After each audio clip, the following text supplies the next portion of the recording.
Hello मित्रों, मैं Premlata Paswan YouTube channel exam prep पर आप सभी का स्वागत करती हूँ। यूपी लेखपाल परीक्षा 2022 सामान्य हिंदी में आज मैं प्रैक्टिस सेट 1 लेके आई हूँ, जो कि एग्जाम की दृष्टि से बहुत ही महत्वपूर्ण प्रश्न साबित होने वाले हैं। तो आइए शुरू करें।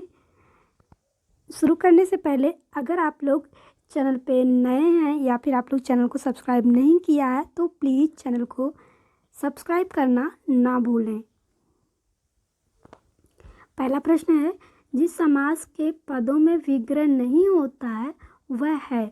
ऑप्शन है अविभाव समास,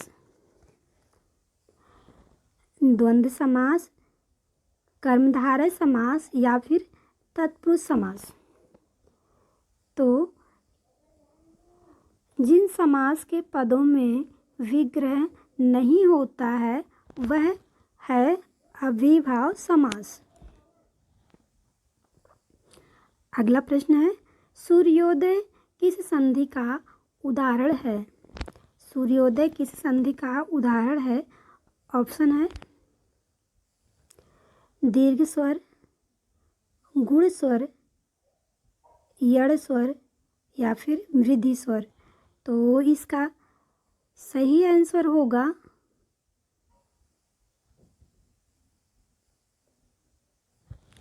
गुण स्वर। अगला प्रश्न है प्रश्न नंबर 3, निम्नलिखित में से कौन सा शब्द पुल्लिंग है। ऑप्शन है सड़क, किताब, नाक या फिर दही। तो इसका सही आंसर होगा दही। प्रश्न नंबर 4 देखते हैं, निम्नलिखित में से कौन सा शब्द अविकारी नहीं है। ऑप्शन है हाथी,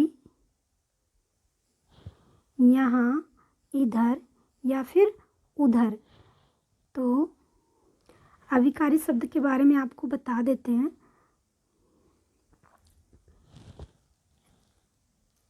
जिन शब्दों में कोई बदलाव नहीं होता है, जैसे यहाँ, इधर, उधर, भी, ही, यदि, ये सब शब्द क्या है, ये सब जो है अविकारी शब्द कहलाते हैं। कौन सा शब्द अविकारी नहीं है, तो यहाँ पर इसका सही जवाब होगा ये जो हाथी शब्द है, ये जो है अविकारी शब्द नहीं है।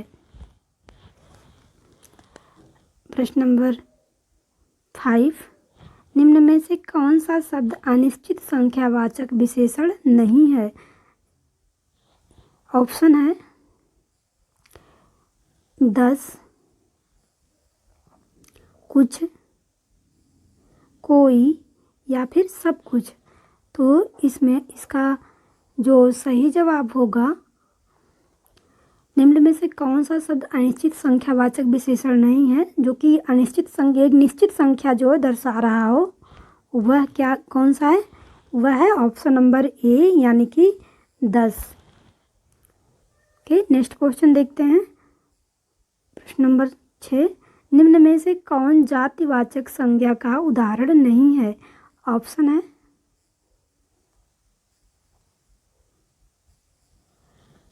आदमी, औरत, विद्यार्थी या फिर भारत। कौन सा जातिवाचक संज्ञा का उदाहरण नहीं है। तो इसका सही जवाब होगा ऑप्शन नंबर डी यानी कि भारत। भारत जो है जातिवाचक संज्ञा का उदाहरण नहीं है। और नेक्स्ट प्रश्न देखते हैं। प्रश्न नंबर 7, निम्न में से कौन सा एक तत्सम शब्द है। गोबर, आम, अमरूद या फिर गोमूत्र।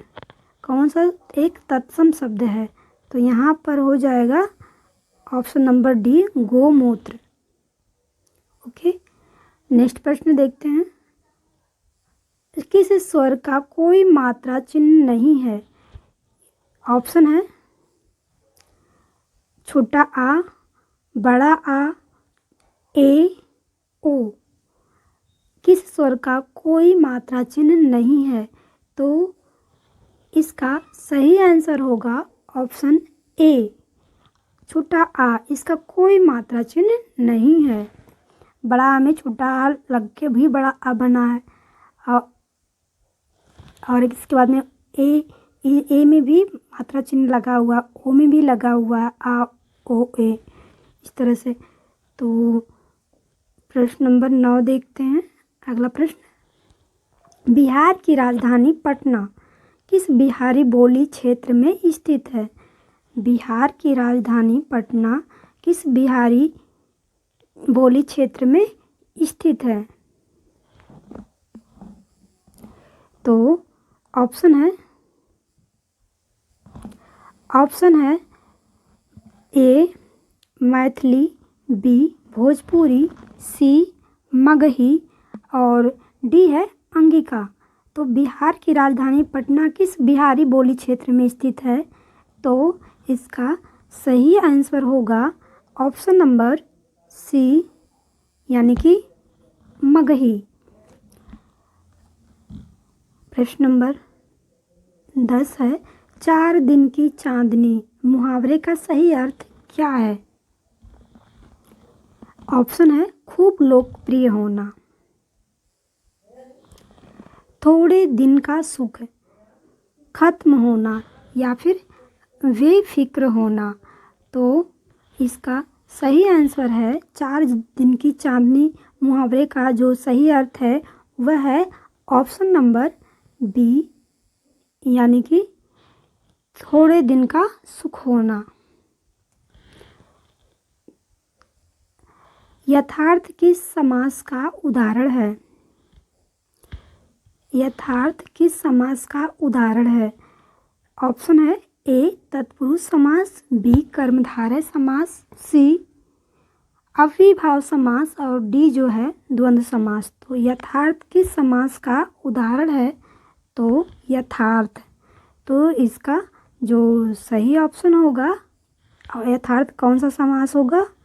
ये हो जाएगा ऑप्शन नंबर सी, यानी कि अव्ययीभाव समास।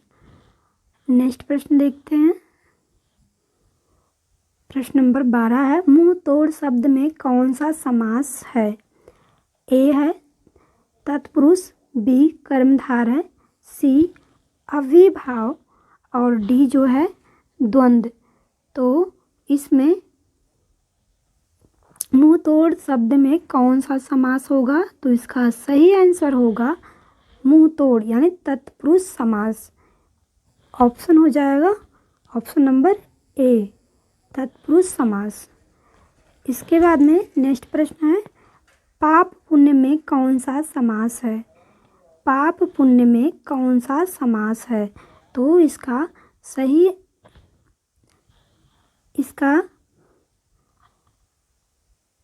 पाप पुण्य में कौन सा समास है?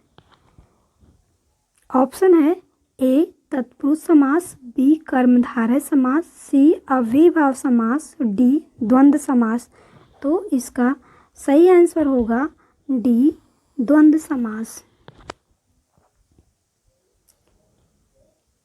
द्वंद्व समास यानी कि पाप और पुण्य, माता और पिता, माता पिता, पाप पुण्य, भाई बहन, ये सब क्या हो? ये सब हैं द्वंद्व समास। और नेक्स्ट प्रश्न है प्रश्न नंबर 14, दाज्यू कहानी किसकी रचना है? दाज्यू कहानी किसकी रचना है? ऑप्शन है ए यशपाल, बी शेखर जोशी, सी बटरोही और डी है अमरकांत। तो दाज्यू कहानी के जो रचनाकार हैं वो हैं option number B Shekhar Joshi. Next प्रश्न है 15, जूही की कली किस कवि की प्रथम रचना है? ऑप्शन है ए निराला, बी महादेवी वर्मा, सी जो है जयशंकर प्रसाद और डी है जो हैं सुमित्रा नंदन पंत। तो जूही की कली किसकी रचना है? तो इसका सही आंसर होगा निराला, यानी कि option number A Suryakant Tripathi Nirala. Juhi ki Kali जो है निराला जी की रचना है।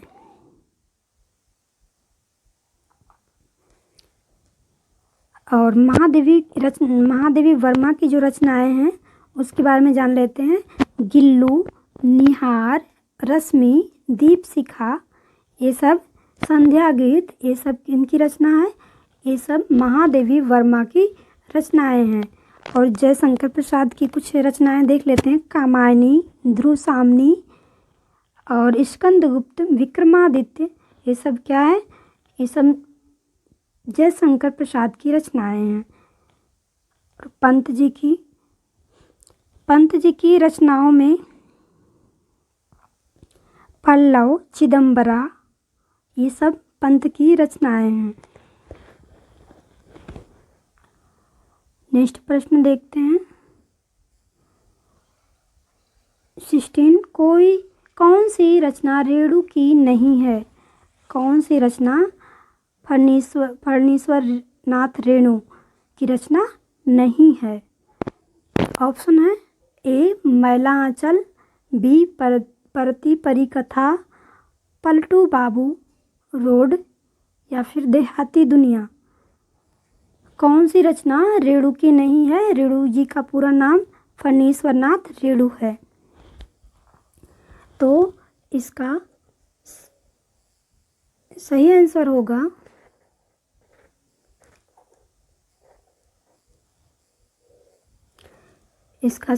होगा ऑप्शन नंबर डी देहाती दुनिया, जो कि रेणु जी की रचना नहीं है। तो देहाती दुनिया तब किसकी रचना है? देहाती दुनिया जो है शिवपूजन सहाय जी की रचना है। प्रश्न नंबर 17, केशवदास ने किस तत्व को काव्य की आत्मा कहा है? केशवदास ने किस तत्व को काव्य की आत्मा कहा है? ऑप्शन है अलंकार, रस, छड़, या फिर वक्रोक्ति। तो इसका सही आंसर होगा ऑप्शन ए, यानी कि अलंकार। अलंकार जो है केशवदास ने कहा है कि ये जो है काव्य की आत्मा है। अगला प्रश्न देखते हैं। 18, तुम खाओ किस प्रकार का वाक्य है? तुम खाओ किस प्रकार का वाक्य है? ऑप्शन है निषेधात्मक, प्रश्नवाचक, आज्ञावाचक, या फिर इच्छावाचक। तुम खाओ ये जो है इसका सही आंसर होगा ऑप्शन नंबर डी, यानी कि इच्छावाचक। और 19 देखते हैं। हिया का तत्सम शब्द क्या है? ऑप्शन है रिया, हंसना, हृदय, या फिर दिल। तो हिया का तत्सम शब्द जो होगा यहाँ पे क्या होगा? यहाँ पे होगा ऑप्शन नंबर सी, यानी कि हृदय। अगला प्रश्न देखते हैं। 20, अवसाद में कौन उपसर्ग प्रयुक्त हुआ है? ऑप्शन है ए में है अव, बी अप, सी अभी, और डी जो है डी है अन। तो अवसाद में कौन सा उपसर्ग प्रयुक्त हुआ है? तो इसका सही आंसर होगा अव, ऑप्शन नंबर ए।